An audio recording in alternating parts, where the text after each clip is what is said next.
saya mencintai demokrasi. Tapi karena saya rakyat kecil, saya tak pernah terlihat sebagai pejuang, apalagi pahlawan. Nama saya tak pernah masuk koran. Potret saya pun tak pernah menjadi tontonan banyak orang. Dan saya hanya berjuang di lingkungan RT Gang Pusdepan. Di RT yang saya pimpin itu adalah seluruh warga prademokrasi. Dengan beringas, mereka akan berkuat jika ada yang anti pada demokrasi. Dengan gampang, saya bisa mengarahkan mereka untuk maju membela demokrasi. Semua akan kompak jika sudah membela demokrasi. Demokrasi, demokrasi, demokrasi.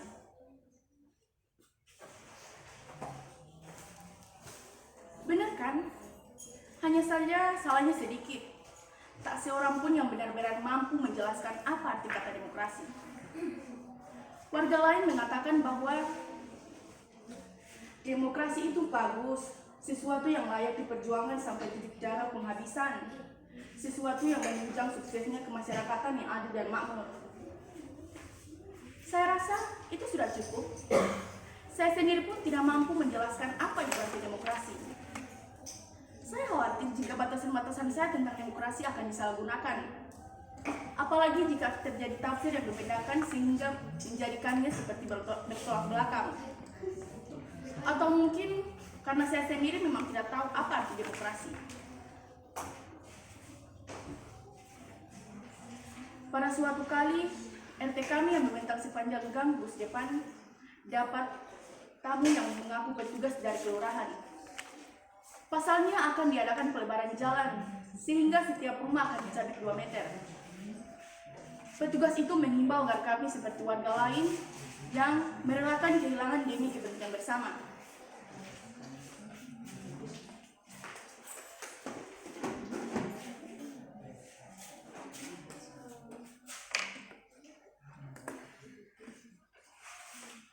Walaupun hanya 2 meter, tapi sumbangan saudara-saudara itu sangat penting artinya bagi kehidupan kita dan kepentingan di masa yang akan datang.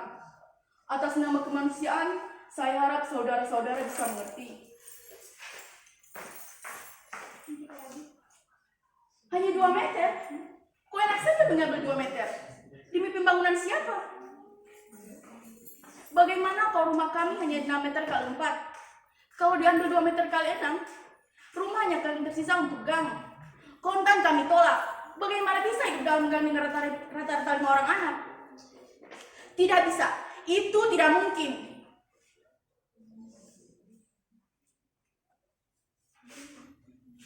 Tapi itu sudah menjadi keputusan bersama. Bagaimana bisa membuat keputusan bersama tentang kami tanpa hubungan dengan kami? Seperti Raja Nero saja.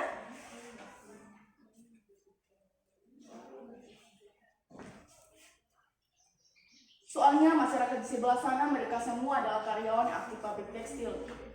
Mereka memerlukan jalan pintas yang bisa dilalui oleh kendaraan bermotor.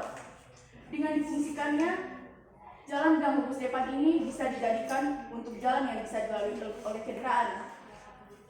Mobilitas kerja yang hendak masuk pekerjaan atau pulang bisa lebih cepat. Itu berarti efisiensi dan efektivitas kerja. Mikrolet dan budget juga bisa akan masuk, dan itu merupakan bagian dari pembangunan. Pembangunan itu juga akan dinikmati oleh kampung sebelahnya karena sudah ditentukan matang-matang.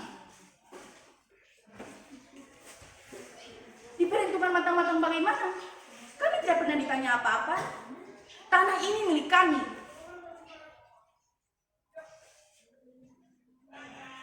Tak lama kemudian, sejumlah warga dari kiri kanan kami berlarian datang. Mereka menghimbau agar kami merelakan sedikit pengorbanan itu demi kepentingan bersama. Mereka mengatakan dengan sedikit pengorbanan itu, maka kepala keluarga dari keluarga kami akan tertolong. Mereka mengisyaratkan betapa tak menoloknya jika kita tidak menyetujui usul itu.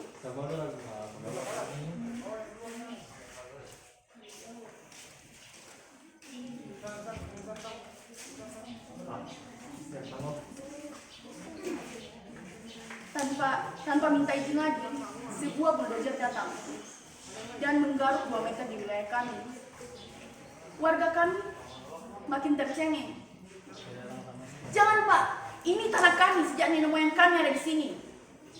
Dulu, kaki-kaki kami tanahnya lebar. Setiap orang memiliki tegalan dan taiga rumah, tapi itu semua sudah dibagi oleh anak cucu.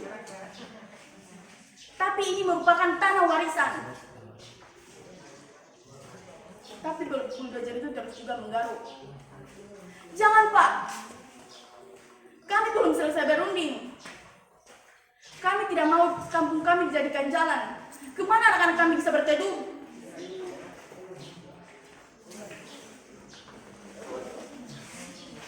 Tapi bulldozer itu terus juga menyerbu buas. Sopirnya tak peduli, karena ia hanya menjalankan tugas. Kami tidak bisa diam saja. Akhirnya kami semua melawan. Saya tidak bisa mencegah beberapa warga yang rame-rame keluar dari rumah. Jangan Pak, ini tanah kami sejak nenek moyang kami ada di sini. Diganti berapapun kami tidak akan pernah mau, sebab kami tidak mau pindah dari tanah nenek moyang kami.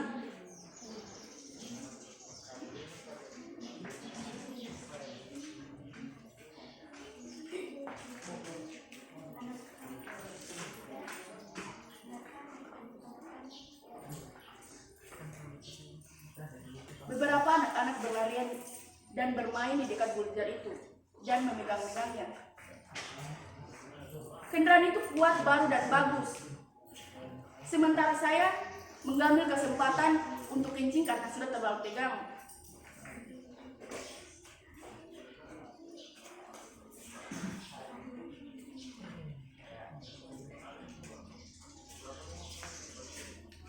Akhirnya mereka selesai berunding.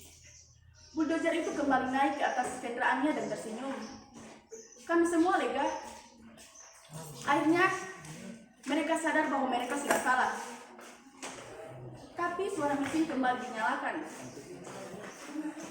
Kami menunggu dengan deg-degan apa yang terjadi.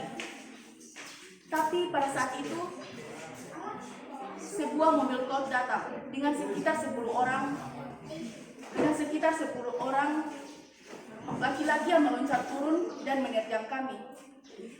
Kami semua bersorak. Akhirnya aparat datang untuk membela rakyat. Tapi berbareng dengan itu,